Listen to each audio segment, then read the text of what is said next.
I mean, wow. Wow. Reese is definitely finding her own, and I think knowing the way they treat her, they would probably fine her and suspend her. The behavior that Angel Reese has been displaying. Imagine being the league you rescued turns against you. Caitlin Clark is more than simply a celebrity. She is the one started a revolution in the WNBA.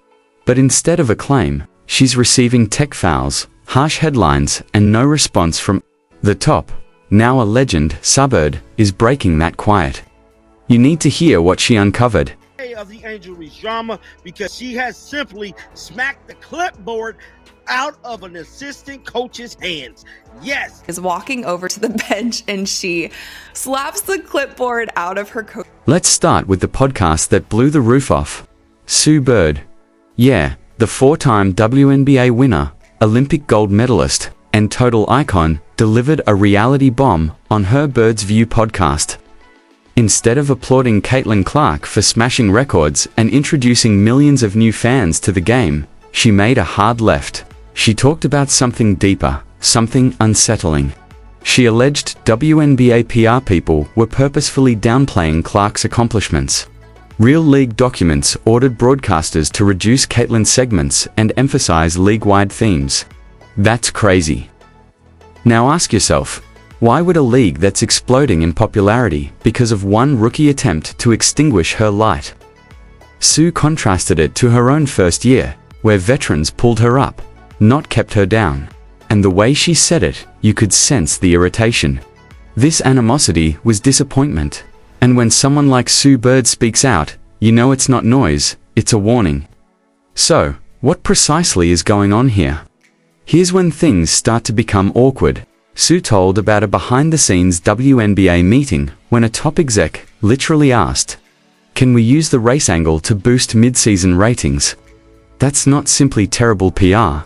That's playing with fire. Instead of just allowing Caitlin Clark and Reese to shine for their talent, the league apparently wanted to ban the narrative. Black versus lack, versus white versus elegance, and it wasn't subtle.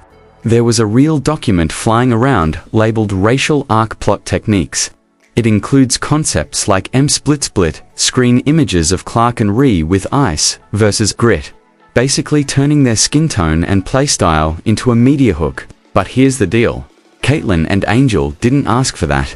Reese even tweeted, "I'm here to play basketball, not be a prop in a racial narrative." Clark reiterated the same. "We're athletes first." This wasn't empowering, it was exploitation, and you could feel it. Fans became angry. Players got uncomfortable. And the media, they ran with it nonetheless. So, who genuinely gains from this type of drama? Because it sure as hell wasn't the players. Let's speak about the technical fouls. Caitlin Clark is penalized for assault after smacking the backboard in exasperation on May 18th. That's it. No yelling. No hurling objects, just a simple touch. Meanwhile, Diana Taurasi physically raged at a ref, hurled her warm-up jacket across the court, and still didn't get ejected. No tech, just a warning. What are we doing here? Fans noticed. Social media with side-by-side clips. Same deeds, different reactions. Then came the leaks. Referees apparently got a document on May 10th, particularly indicating rookies like Clark should be scrutinized for unsportsmanlike conduct. Basically, ref them harder. Imagine being a 22-year-old youngster carrying the weight of the league, and every time you show a little bang, you get tied up. That's not discipline. That's targeting. And if that's happening to Caitlin Clark, someone with enormous backing, what's happening to other rookies we don't know about? Makes you question who's really controlling the decisions and why they're so frightened of allowing a young guy to simply be amazing. Caitlin Clark supporters are ubiquitous and devoted. We're talking crowded venues, number 22 jerseys flying off shelves, and school kids bursting in just to see her play. She brought in new energy, new faces, and new money. And how did the league respond? Instead of saying thank you, they started calling her fans nasty. Yeah, some trolls online crossed the line, but when does that ever not happen? Thought of tackling racism or hate speech, the WNBA encouraged players to avoid social media. That leadership, that's avoidance. Sue Bird and Rapinoe Rappo weren't having it. On their show, Rappo remarked, "You can't wish racism away, you confront it." Bird continued, "The WNBA has always been about community, so why are we ghosting that community now?" Meanwhile, Clark kept doing her thing, signing autographs, turning up for the fans, and never slinging shade. So, here's the question. When did excitement become a threat? Let's talk about money. On April 20th, the WNBA inked a huge 10-year, $2 billion contract with ESPN and Amazon.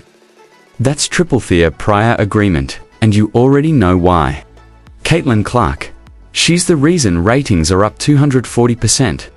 The reason ticket sales soared 85%. The reason jersey sales surpassed $25 million in only a few months. She's not a player. She's a brand, a movement. And yet, they still sought to keep her back.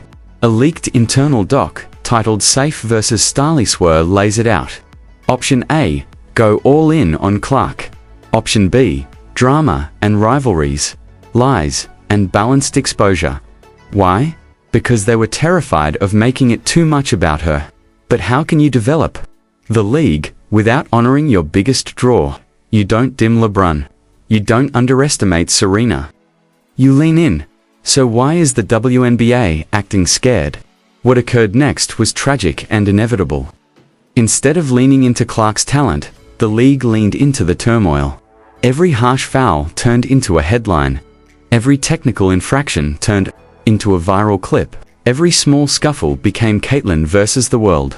The game-winning shots, the record-breaking assists, scarcely a word. Why? Because controversy clicks. But clicks don't build loyalty, and they started to notice. A poll of WNBA season ticket holders indicated 42% felt that the league was leveraging controversy to sell tickets. Even sponsors started pulling back. Some post-Caitlin commercials were targeted because they didn't want to be part of the controversy. Think about that. The most intriguing rookie in years being sidelined by spin, all because somebody felt drama was better than dominance. Now, here's where it becomes even more genuine. A leaked tape from a May 15th executive meeting reveals just how split the league is. One exec added, "She's our cash cow. We can't conceal her." Another lashed back, "Clicks from conflict don't build long-term fans." They were fighting on how to market Caitlin Clark. Do you showcase her talents or stir up beef? Old school guys tried to keep things balanced, but the new school voices, they saw the tsunami coming. Here's the truth. You don't acquire a generational star and treat her like a supporting character. You build around her like Jordan in the 90s, like Steph in the 2000s.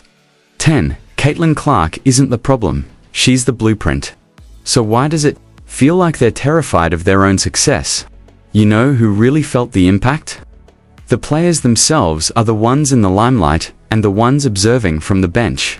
Angel Reese didn't ask to be cast as the villain. Caitlin Clark didn't ask to be depicted as the hero.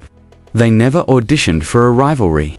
One that conceals its brightest stars to avoid ruffling feathers, or one that embraces them, raises them up, and dares to expand. Caitlin Clark isn't asking for preferential treatment. She's only asking for justice, to be praised for what she accomplishes, not who she purportedly represents. It's time for the league to decide. And it's time for us fans, viewers, players, and the media to hold them accountable. Drop a remark, like, share, and subscribe, because this moment is larger than basketball. It's about honesty, respect, and making sure the WNBA becomes the league we all know it can.